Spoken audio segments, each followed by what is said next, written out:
서울역 한복판. 군복을 입은 이등병이 멍든 얼굴로 고개를 숙이고 있었습니다. 그 모습을 본 한 남자는 조용히 다가가 이렇게 말했죠. 이등병은 깜짝 놀라 충성이라며 인사를 했습니다. 수고가 많다. 너 어느 부대냐? 그 남자는 마음에 각오가 생겼습니다. 편히 쉬다 와라. 네가 돌아오는 날 그놈들은 부대에 없을 거다. 그날 이후 부대는 이상할 만큼 조용해졌고 그리고 아무도 예상하지 못한 일이 벌어졌습니다. 21살 이등병 한준석이 자대에 온 지 벌써 석 달이 흘렀습니다. 신병교육소에서 배운 건 군기와 예의범절이었지만 실제 부대에서 마주한 현실은 전혀 달랐죠. 매일 아침 6시 기상 나팔이 울리면 준석은 가장 먼저 일어나 화장실 청소부터 시작했습니다. 야, 한준석. 변기 청소 제대로 안 했네? 다시 해. 말년 병장 김태수의 목소리가 복도에 울려 퍼졌습니다. 준석은 고개를 숙이며 대답했죠. 죄송합니다, 병장님. 다시 하겠습니다. 하지만 아무리 깨끗하게 청소해도 트집을 잡는 건 매한가지였어요. 준석의 내성적인 성격을 알아챈 고참들은 점점 더 심하게 괴롭히기 시작했습니다. 점심시간에도 마음 편히 밥을 먹을 수 없었죠. 한준석, 너 밥그릇에 밥알 하나 남았다. 지금 당장 다시 씻어와. 이런 일들이 반복되면서 준석의 얼굴에는 점점 생기가 사라져갔습니다. 동기들조차 자신이 표적이 될까봐 준석과 거리를 두기 시작했어요. 밤에 침상에 누워서도 잠이 오지 않았습니다. 고향에 계신 부모님 생각만 났죠. 어느 금요일 저녁 준석은 생활관에서 빨래를 정리하고 있었습니다. 그때 김태수 병장이 다른 고참들과 함께 들어왔어요. 야, 한준석. 너 오늘 내 침상 정리 제대로 안 했지? 아닙니다, 병장님. 분명히 했는데요. 뭐, 말대꾸야? 이 새끼가? 그 순간 김태수의 주먹이 준석의 얼굴을 향해 날아왔습니다. 뺨에 강한 충격이 전해지면서 준석은 바닥에 넘어졌죠. 다른 고참들도 하나둘 합세하기 시작했습니다. 군기부터 다시 잡아야겠어. 이 새끼 완전히 버릇없네. 구타는 10여 분간 계속됐습니다. 준석은 몸을 웅크리고 견뎠지만 얼굴과 몸 곳곳에 멍이 들기 시작했어요. 고참들이 나간 후 준석은 화장실 거울 앞에 섰습니다. 거울 속 자신의 모습이 너무 초라해 보였죠. 이틀 후 월요일 준석에게 외박 허가가 떨어졌습니다. 오랜만에 집에 갈 수 있다는 기쁨보다는 부모님께 이런 모습을 보여드려야 한다는 걱정이 앞섰어요. 하지만 어쩔 수 없었습니다. 얼굴의 멍은 화장으로도 가릴 수 없을 만큼 심했거든요. 화요일 오후 준석은 군복을 입고 서울역으로 향했습니다. 기차 안에서도 계속 거울을 보며 얼굴의 멍을 가리려 했지만 소용없었어요. 승객들의 시선이 느껴질 때마다 고개를 더 숙였습니다. 서울역 대합실에서 부모님을 기다리는 동안 준석의 마음은 무거웠습니다. 어머니가 자신의 얼굴을 보시면 어떤 반응을 보이실지 뻔했거든요. 멀리서 익숙한 목소리가 들려왔습니다. 준석아. 어머니 박순자 씨가 손을 흔들며 달려오고 있었어요. 하지만 가까이 다가온 순간 어머니의 표정이 급변했습니다. 준석의 얼굴을 본 순간이었죠. 아이고, 내 아들아. 이게 무슨 일이야? 어머니는 준석의 얼굴을 조심스럽게 만지며 눈물을 흘리기 시작했습니다. 아버지 한석주 씨도 말을 잃고 아들을 바라보고만 있었어요. 엄마, 괜찮아요. 그냥 넘어져서 이렇게 돼? 누가 때린 거 아니야? 어머니의 목소리는 점점 커졌습니다. 주변 사람들이 쳐다보기 시작했죠. 준석은 당황스러워했지만 어머니의 오열은 멈추지 않았어요.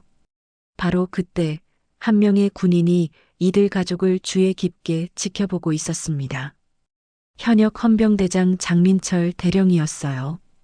45살의 장민철은 25년간 군 복무를 해온 베테랑이었습니다. 그는 준석 가족의 상황을 파악하는데 오래 걸리지 않았죠.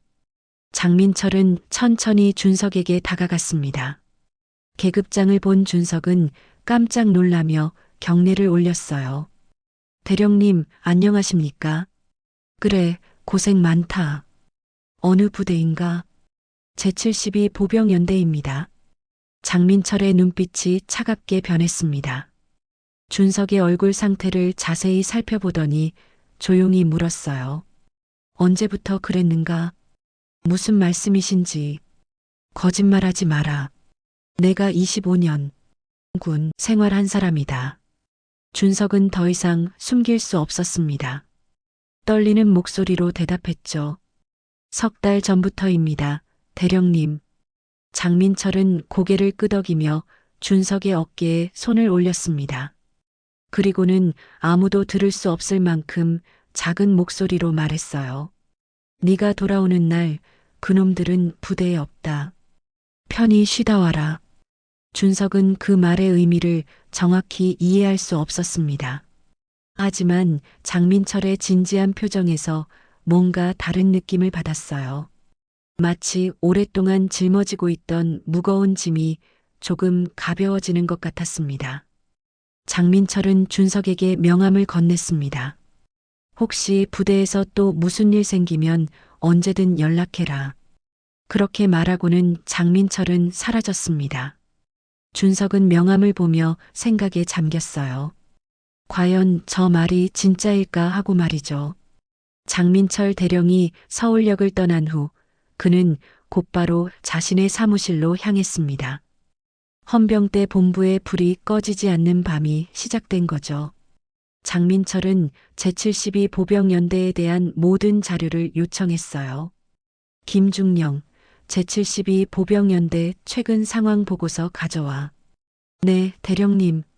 그런데 무슨 일이십니까? 군 내부 폭력 관련 신고가 접수됐다. 김중령은 곧바로 관련 서류들을 가져왔습니다. 장민철은 밤새도록 자료를 검토했어요. 하지만 그에게는 이 사건이 단순한 업무가 아니었습니다. 3년 전 장민철에게는 아들이 있었어요. 장기현이라는 이름의 22살 아들이었습니다. 기현이도 군에 입대했고 아버지처럼 모범적인 군인이 되고 싶어 했죠. 하지만 부대에서 벌어진 지속적인 괴롭힘과 구타는 기현이를 점점 절망으로 몰아넣었습니다. 기현이는 아버지에게 한 번도 이런 이야기를 하지 않았어요. 헌병대장인 아버지에게 창피를 주고 싶지 않았거든요. 결국 기현이는 극단적인 선택을 했습니다. 유서에는 이런 내용이 적혀 있었어요. 아버지, 죄송합니다. 아버지 아들답지 못해서 죄송합니다. 그 이후 장민철은 완전히 달라졌습니다. 군 내부 폭력에 대해서는 단 한 번의 관용도 베풀지 않았어요. 하지만 아들을 구하지 못했다는 죄책감은 여전히 그를 괴롭혔습니다. 서울역에서 만난 한준석의 얼굴에서 장민철은 자신의 아들을 봤어요. 같은 나이, 같은 상황, 그리고 같은 절망감까지 말이죠. 이번만큼은 절대 놓칠 수 없었습니다. 수요일 새벽 6시 장민철은 직접 제72 보병연대로 향했습니다. 갑작스러운 헌병대장의 방문에 연대장 박 대령은 당황했어요. 장 대령님, 갑자기 무슨 일로 오셨습니까? 군 내부 폭력 신고가 접수돼서 직접 조사하러 왔습니다. 군 내부 폭력이라뇨? 저희 부대에는 그런 일이. 한준석 이등병 아십니까? 박 대령의 얼굴이 굳어졌습니다. 뭔가 알고 있다는 표정이었어요. 아, 그 병사 말씀이신가요? 하지만 그건 뭡니까? 장민철의 목소리가 차갑게 식었습니다. 이미 준비된 조사팀이 부대 안으로 들어가기 시작했어요. 조사는 체계적으로 진행됐습니다. 먼저 한준석과 같은 생활관에 있던 병사들을 개별 면담했어요. 처음에는 모두 입을 다물고 있었지만 헌병대의 전문적인 조사 기법 앞에서 하나둘 진실을 털어놓기 시작했습니다. 김태수 병장이 매일 한준석을 때렸습니다. 이유 없이 화풀이용으로 구타했어요. 다른 고참들도 함께 괴롭혔습니다. 증언들이 쏟아져 나왔습니다. 생각보다 상황은 심각했어요. 김태수 병장을 비롯한 4명의 고참들이 조직적으로 후임들을 괴롭혀왔던 거죠. 오후 3시 장민철은 김태수 병장을 직접 조사실로 불렀습니다. 김태수 병장, 한준석 이등병에 대한 구타 사실을 인정하십니까? 그건 군기를 잡기 위해서. 군기요? 얼굴에 멍이 들도록 때리는 게 군기입니까? 김태수는 더 이상 변명할 수 없었습니다. 증거와 증언이 너무 명확했거든요. 하지만 그에게는 이 사건이 단순한 업무가 아니었습니다. 장기현이라는 이름의 22살 아들이었습니다. 기현이도 군에 입대했고 아버지처럼 모범적인 군인이 되고 싶어 했죠. 하지만 부대에서 벌어진 지속적인 괴롭힘과 구타는 기현이를 점점 절망으로 몰아넣었습니다. 기현이는 아버지에게 한 번도 이런 이야기를 하지 않았어요. 헌병대장인 아버지에게 창피를 주고 싶지 않았거든요. 결국 기현이는 극단적인 선택을 했습니다. 유서에는 이런 내용이 적혀 있었어요. 아버지, 죄송합니다. 그 이후 장민철은 완전히 달라졌습니다. 군 내부 폭력에 대해서는 단 한 번의 관용도 베풀지 않았어요. 하지만 아들을 구하지 못했다는 죄책감은 여전히 그를 괴롭혔습니다. 서울역에서 만난 한준석의 얼굴에서 장민철은 자신의 아들을 봤어요. 같은 나이, 같은 상황, 그리고 같은 절망감까지 말이죠. 이번만큼은 절대 놓칠 수 없었습니다. 조사는 체계적으로 진행됐습니다. 먼저 한준석과 같은 생활관에 있던 병사들을 개별 면담했어요. 처음에는 모두 입을 다물고 있었지만 헌병대의 전문적인 조사 기법 앞에서 하나둘 진실을 털어놓기 시작했습니다. 김태수 병장이 매일 한준석을 때렸습니다. 이유 없이 화풀이용으로 구타했어요. 다른 고참들도 함께 괴롭혔습니다. 증언들이 쏟아져 나왔습니다. 생각보다 상황은 심각했어요. 김태수 병장을 비롯한 4명의 고참들이 조직적으로 후임들을 괴롭혀왔던 거죠. 오후 3시 장민철은 김태수 병장을 직접 조사실로 불렀습니다. 김태수 병장, 한준석 이등병에 대한 구타 사실을 인정하십니까? 목요일 오후 준석은 집에서 어머니가 끓여주신 미역국을 먹고 있었습니다. 오랜만에 느끼는 평온함이었어요. 하지만 마음 한편으로는 부대로 돌아가야 한다는 불안감이 계속 엄습했습니다. 준석아, 정말 괜찮겠니? 엄마가 부대에 전화해서. 엄마 괜찮다니까요. 걱정하지 마세요. 준석은 어머니를 안심시키려 했지만 사실 자신도 확신이 서지 않았어요. 서울역에서 만난 장민철 대령의 말이 계속 머릿속을 맴돌았습니다. 과연 진짜일까 하는 의구심과 함께 말이죠. 그 시각 제72 보병연대는 완전히 뒤바뀌어 있었습니다. 헌병대의 조사가 본격화되면서 김태수를 비롯한 가해자들이 하나둘 조사실로 끌려갔어요. 부대 전체가 긴장 상태에 빠져 있었습니다. 장민철은 이번 조사에서 그 어떤 타협도 허용하지 않았어요. 모든 증거를 수집하고 모든 증언을 기록했습니다.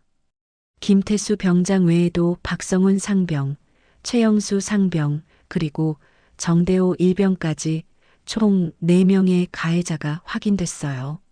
장 대령님, 이 정도면 충분하지 않을까요? 너무 과하게. 연대장 박 대령이 조심스럽게 말을 꺼냈지만 장민철의 대답은 단호했습니다. 과하다고요? 한 명의 병사가 매일 구타당하는 게 과한 게 아니라 그걸 처벌하는 게 과하다는 말씀입니까? 그게 아니라 제가 군생활 25년 하면서 배운 건 이런 일에 관용을 베풀면 반드시 더 큰 사고가 난다는 겁니다. 장민철의 목소리에는 개인적인 감정이 섞여 있었어요. 자신의 아들 기현이를 구하지 못했던 후회가 이번만큼은 같은 실수를 반복하지 않겠다는 의지로 바뀌어 있었습니다. 금요일 아침 조사 결과가 나왔습니다. 4명의 가해자 모두에게 충분한 처벌 사유가 인정됐어요. 김태수 병장은 폭행죄와 직권남용죄로 군사재판에 회부되기로 했고 나머지 3명도 징계 처분과 함께 전속 조치가 내려졌습니다. 장민철은 연대장에게 최종 보고를 했어요. 김태수 병장은 내일 오전 군사재판을 위해 헌병대로 이송됩니다. 나머지 3명은 오늘 저녁 타부대로 전속 발령 나갑니다. 알겠습니다. 장 대령님. 그리고 한준석 이등병이 복귀하면 특별관리 대상으로 지정해 주시기 바랍니다. 앞으로 이런 일이 재발하면 연대장님도 책임지셔야 합니다. 박 대령은 고개를 끄덕일 수밖에 없었어요. 그날 저녁 부대는 술렁였습니다. 갑자기 4명의 고참이 동시에 사라진 거였거든요. 병사들 사이에서는 온갖 추측이 나돌았어요. 야, 김태수 병장 어디 갔어? 헌병대에서 잡아갔다던데? 한준석 때문에 그런 거 아니야? 설마 그 조용한 애가? 하지만 정확한 정보를 아는 사람은 없었습니다. 다만 한 가지 확실한 건 부대 분위기가 완전히 바뀌었다는 것이었어요. 토요일 저녁 준석은 부대 복귀를 앞두고 마지막 가족 저녁을 먹고 있었습니다. 어머니는 계속 걱정스러운 표정이었어요. 준석아, 혹시 또 그런 일 생기면 바로 연락해. 알았지? 네, 엄마. 걱정 마세요. 준석은 서울역에서 만난 장민철 대령의 명함을 주머니에서 꺼내봤습니다. 과연 그 약속이 지켜질지 반신반의하면서도 마음 한편으로는 기대감이 생겼어요. 일요일 오전 준석은 무거운 마음으로 부대에 복귀했습니다. 부대 정문을 통과하면서 가슴이 두근거렸어요. 다시 시작될 지옥 같은 일상을 생각하니 걸음이 무거워졌습니다.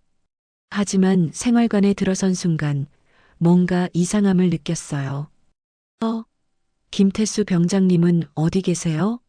준석이 동기에게 물어보자 동기는 당황스러운 표정을 지었습니다. 모르겠어.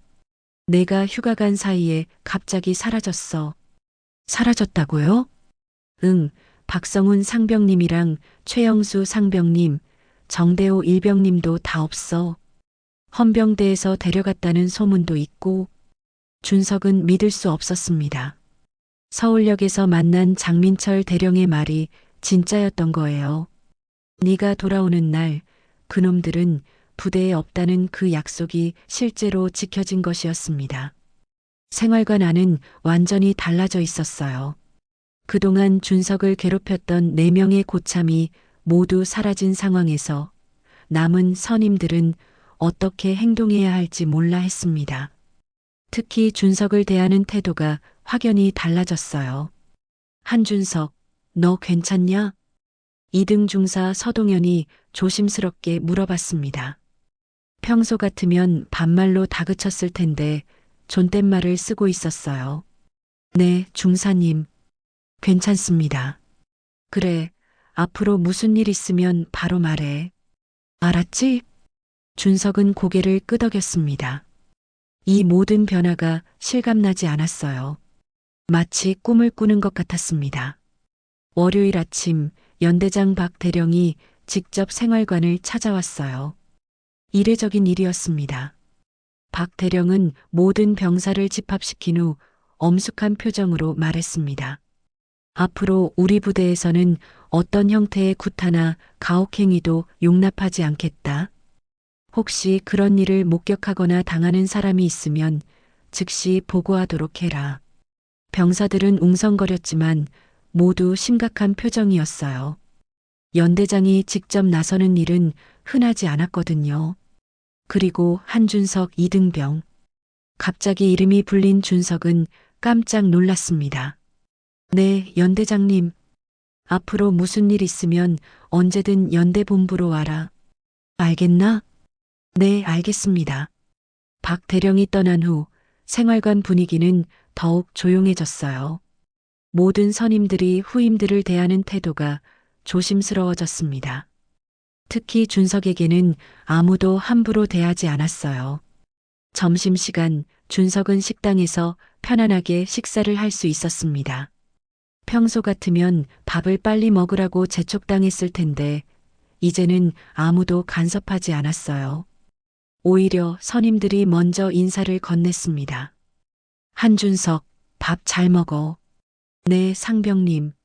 저녁 시간 준석은 화장실에서 거울을 보며 생각에 잠겼습니다. 아직 얼굴의 멍은 완전히 사라지지 않았지만 마음만큼은 한결 가벼워진 느낌이었어요. 장민철 대령이 정말로 약속을 지켜준 것이었습니다. 그날 밤 준석은 오랜만에 편안하게 잠들었어요. 더 이상 새벽에 깨어나 벌벌 떨 필요가 없었습니다. 김태수 병장의 괴성도 다른 고참들의 트집도 이제는 과거의 일이 되었거든요. 하지만 부대 전체에는 새로운 변화의 바람이 불기 시작했습니다. 한준석 사건을 계기로 다른 피해자들도 용기를 내기 시작한 것이었어요. 그동안 숨어있던 또 다른 진실들이 하나둘 드러나기 시작했습니다. 화요일 오후 장민철 대령은 사무실에서 제72 보병연대 사건의 후속 조사 보고서를 검토하고 있었습니다. 그런데 예상치 못한 내용이 들어 있었어요. 한준석 사건을 조사하면서 또 다른 피해자들이 나타나기 시작한 것이었습니다. 김중령이 급히 들어왔습니다. 대령님, 제72 보병연대에서 추가 신고가 들어왔습니다. 또 뭔가? 이번엔 다른 생활관에서도 비슷한 일들이 있었다고 합니다. 장민철의 표정이 굳어졌어요. 예상했던 일이었지만 실제로 확인되니 분노가 치밀어 올랐습니다. 그날 저녁 제72 보병연대에서는 놀라운 일이 벌어졌습니다. 이등병 윤상민이 소대장에게 찾아온 거예요. 소대장님, 말씀드릴 게 있습니다. 뭔데, 윤상민? 저도 고참들한테 맞았습니다. 윤상민의 고백이 시작되자 다른 병사들도 하나둘 나서기 시작했어요. 그동안 한준석만 당하는 일이라고 생각했는데 알고 보니 여러 후임들이 비슷한 피해를 당하고 있었던 것이었습니다. 저도 20만 원 뺏겼습니다. 저는 주말마다 개인 정비 대신 청소만 시켰어요. 담배 심부름 안 하면 얼차려 받았습니다. 증언들이 쏟아져 나왔습니다. 김태수 일당이 사라진 후 피해자들이 비로소 용기를 낼 수 있게 된 거였어요. 수요일 아침 장민철은 다시 한번 제72 보병연대를 찾았습니다. 이번에는 더 대규모 조사팀과 함께였어요.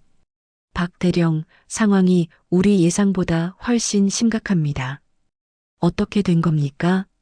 김태수 일당 외에도 다른 가해자들이 더 있었던 것 같습니다. 이번엔 전 부대를 대상으로 전수조사를 실시하겠습니다.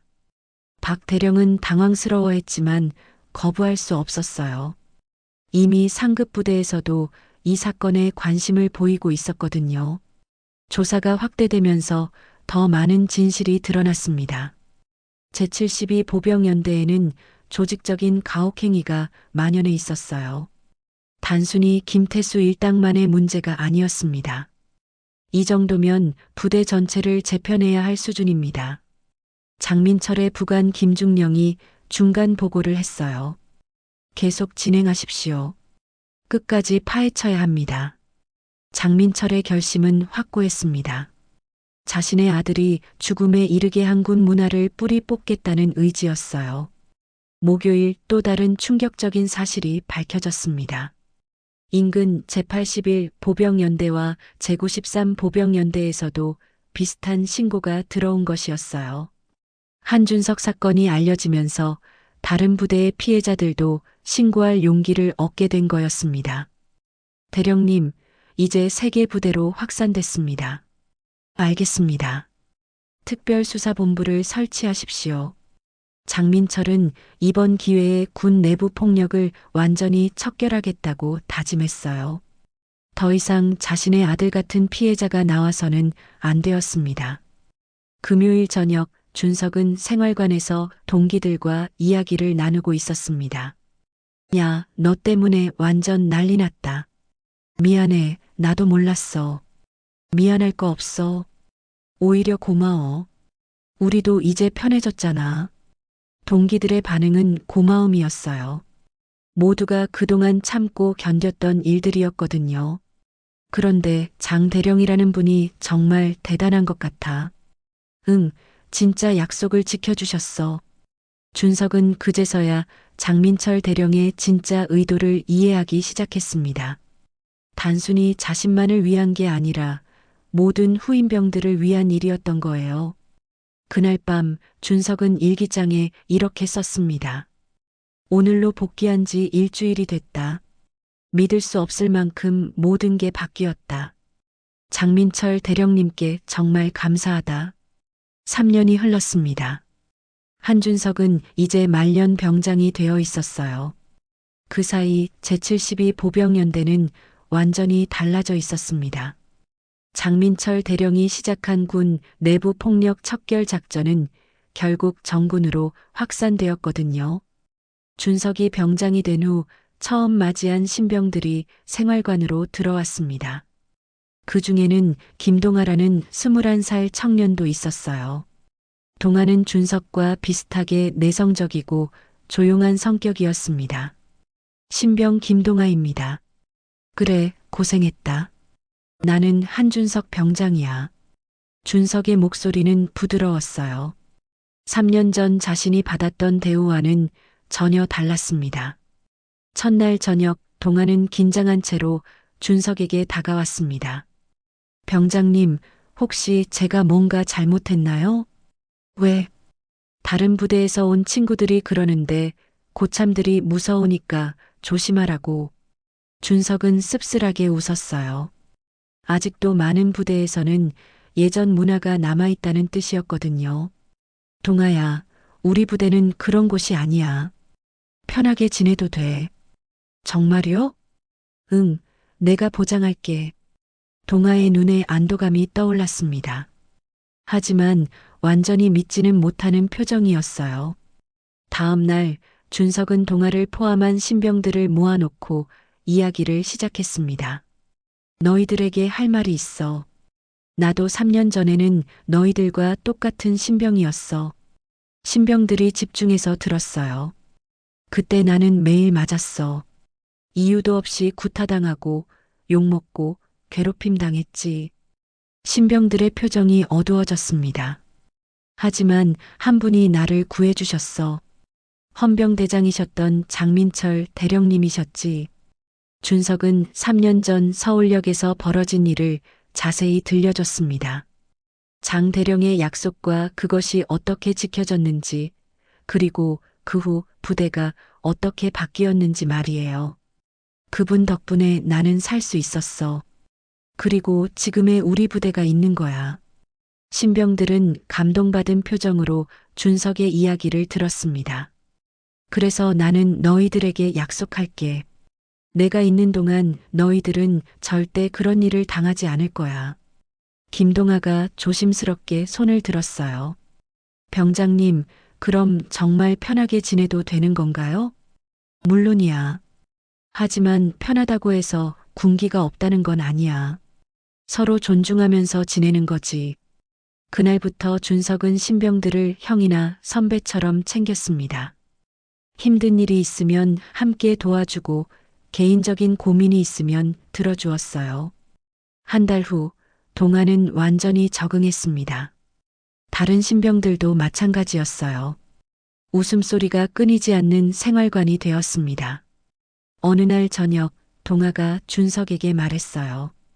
병장님, 제 친구들이 부러워해요. 다른 부대는 아직도 힘들다고 하거든요. 그래. 그럼 내 친구들한테 뭔가 일 있으면 언제든 신고하라고 해. 네, 알겠습니다. 준석은 이제 자신이 받은 은혜를 다음 세대에게 전해주고 있다는 뿌듯함을 느꼈어요.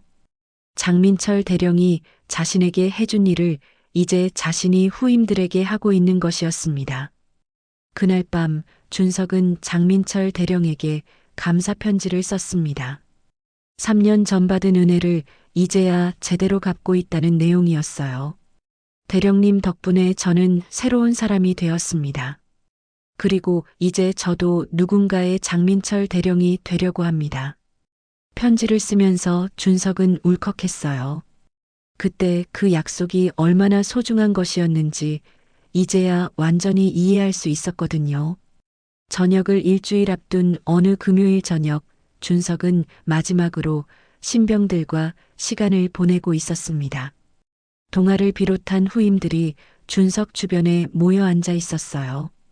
병장님, 정말 전역하시는 거예요? 응, 다음 주면 민간인이야. 섭섭해요. 병장님 같은 분이 없으면 어떡해요? 동아의 말에 다른 신병들도 고개를 끄덕였습니다. 준석은 따뜻하게 웃으며 대답했어요. 너희들이 이제 그 역할을 해야지. 내가 너희들에게 해준 것처럼 너희들도 다음에 올 후임들에게 해주는 거야. 네, 알겠습니다. 그 순간 생활관 문이 열리며 한 명의 장교가 들어왔습니다. 모든 병사들이 일어나 경례를 올렸어요. 안녕하십니까? 그런데 그 장교는 뜻밖의 인물이었습니다. 바로 장민철, 이제는 준장이 된 그였어요. 3년 전보다 머리가 더 하얘졌지만 여전히 카리스마 넘치는 모습이었습니다. 한준석 병장, 따로 이야기 좀 하자. 네, 준장님. 준석은 장민철과 함께 생활관 밖으로 나왔습니다. 복도에서 둘만의 대화가 시작됐어요. 3년 만이네. 네, 준장님. 그동안 안녕하셨습니까? 그래, 잘 지냈다. 너는 어떻게 지냈냐? 덕분에 정말 좋은 군 생활했습니다. 장민철은 준석의 얼굴을 자세히 살펴봤어요. 3년 전 멍든 얼굴로 절망에 빠져 있던 그 청년은 이제 자신감 넘치는 병장이 되어 있었습니다. 내가 보낸 편지 잘 받았다. 아, 그 편지를. 부끄럽습니다. 부끄러울 거 없어. 고마웠다. 장민철은 잠시 말을 멈췄다가 계속 이야기했어요. 사실 나한테도 아들이 있었다. 너와 같은 나이에 군에 갔었지. 준석은 처음 듣는 이야기에 집중했습니다. 하지만 난 그 아이를 구해주지 못했어. 너와 똑같은 상황에서 그 아이는 극단적인 선택을 했지. 장민철의 목소리가 떨렸어요. 그래서 서울역에서 너를 봤을 때 절대 놓칠 수 없었다. 이번엔 반드시 구해야겠다고 생각했어. 준석은 장민철의 진심을 이해할 수 있었습니다. 단순한 정의감이 아니라 아버지로서의 간절함이었던 거예요. 준장님, 저 때문에 힘드셨죠? 힘들긴 뭐가 힘들어. 오히려 고마워. 내가 잘 자라준 덕분에 내 마음도 조금은 편해졌어. 앞으로도 계속 이런 일 하실 거예요? 당연하지. 내가 살아있는 한 계속할 거야. 장민철은 주머니에서 작은 상자를 꺼냈어요. 이거 받아라. 이게 뭔가요? 저녁 선물이야. 준석이 상자를 열어보니 작은 메달이 들어 있었습니다. 용기와 정이라고 새겨져 있었어요.